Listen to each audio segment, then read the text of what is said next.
Welcome back, friends, to Journey to Self with Sandy Bartlett. So, I have a question for you. Why are you still saying yes to things that drain you? You've been here before. That moment that someone asks for your time, your energy, your help, and before you can even think, your mouth says yes.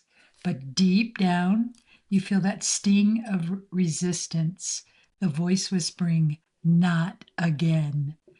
Why do we keep saying yes to things that drain us? And what could life look like if we reclaimed those yeses for ourselves? Today's episode is all about stepping out of the cycle of obligation and into the realm of possibility. It's about learning to say no to what doesn't serve you so you can say a big, bold yes to the life you actually want. So let's start this journey with our intuitive moment and see what the cards have to say about making empowered choices. So the card I pulled was or is the Two of Wands. And its key message is all about possibility.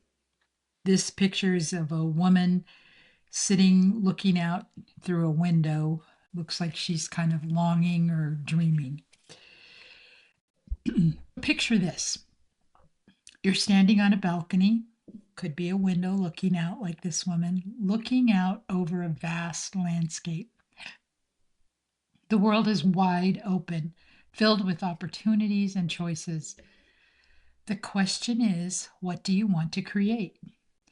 The Two of Wands reminds us that we hold the power to shape our journey.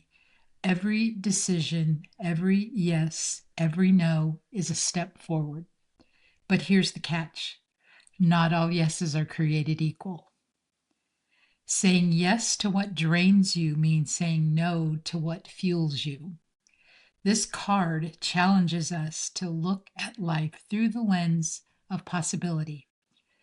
What could happen if you started choosing from a place of alignment rather than obligation? What doors would open if you gave yourself permission to say no? Today, we're diving into how to make those choices boldly, unapologetically, and with your eyes set on what's truly possible for your life. So let's explore.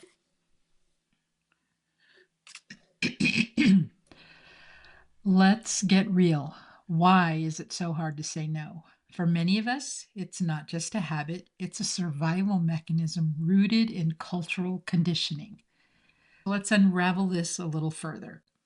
Why do we, as women, so often find ourselves saying yes, even when every fiber of our being is screaming no? It starts early. From a young age, many of us are conditioned to believe that our value lies in how much we give. We're praised for being good girls, for being helpful, polite, and accommodating. As we grow, this conditioning shows up in subtle ways. Smiling when we don't feel like it, taking on tasks no one else wants, agreeing to things we don't have the capacity for just to avoid conflict or guilt. It's like we were handed an invisible rule book. Be agreeable, keep the peace, put others first, be a good girl, don't make waves, be the better person. And let's not forget the unspoken penalty for breaking those rules, being labeled difficult, selfish, or worse. But here's the truth. This constant need to please and perform doesn't just cost us time or energy. It costs us our sense of self. When you're always saying yes to others, you're silencing your own needs, your own voice, your own dreams.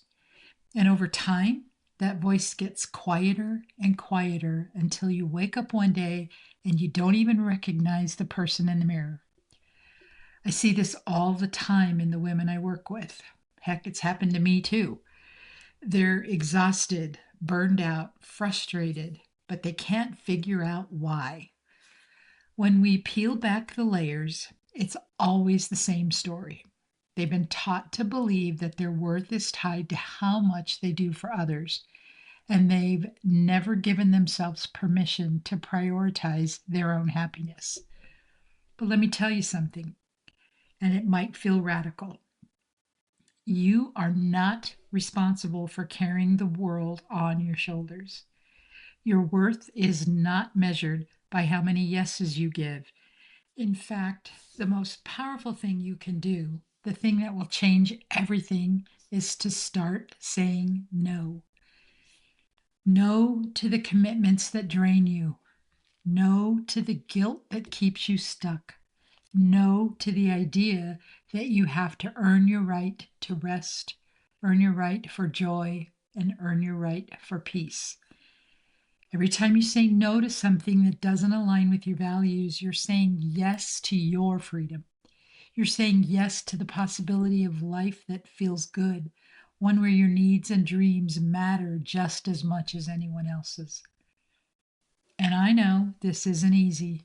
Saying no can feel like stepping into uncharted territory.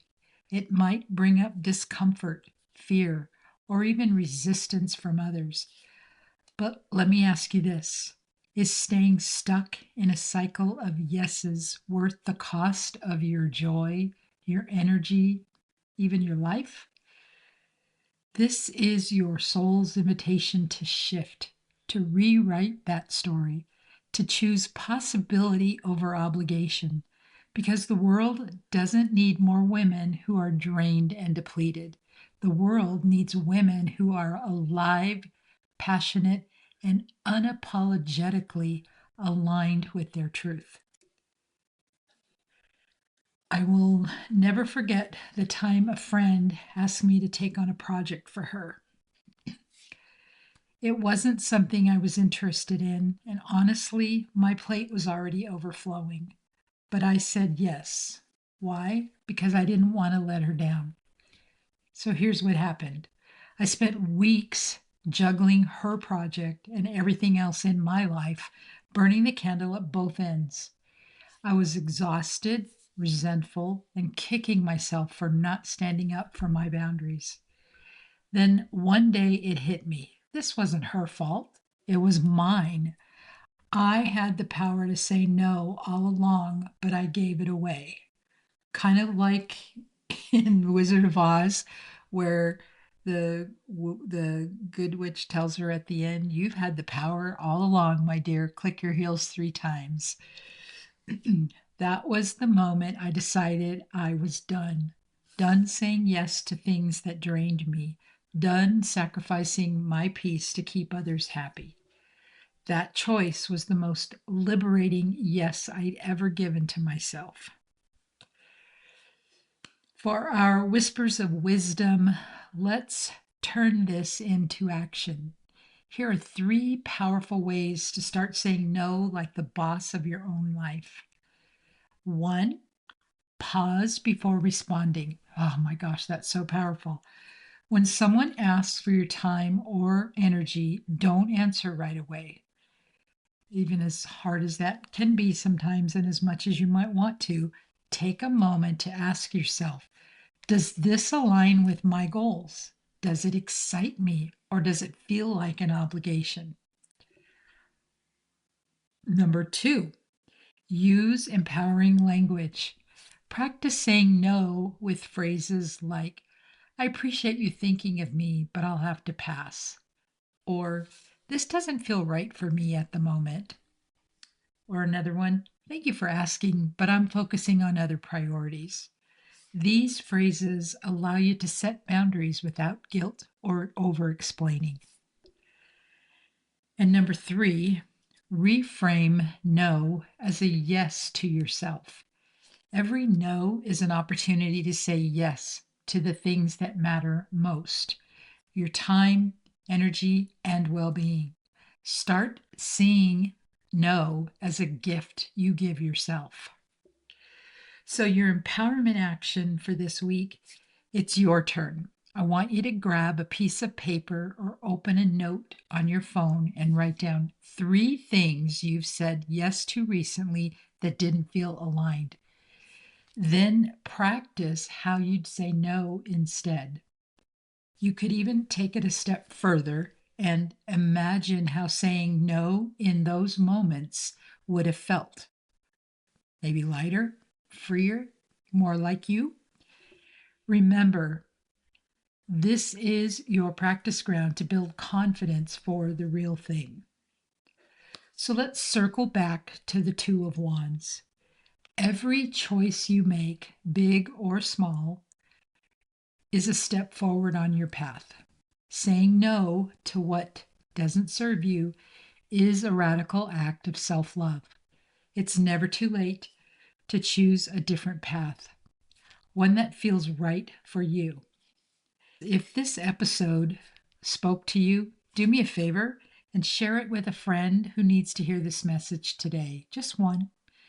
And if you're ready to stop saying yes to what drains you and start saying yes to your own transformation, visit my website to book a free session with me, and I'll put that in the show notes. Thank you so much for joining me on this journey to self. Until next time, remember you are worthy of every yes you give yourself. And I'll, as always, be true to you.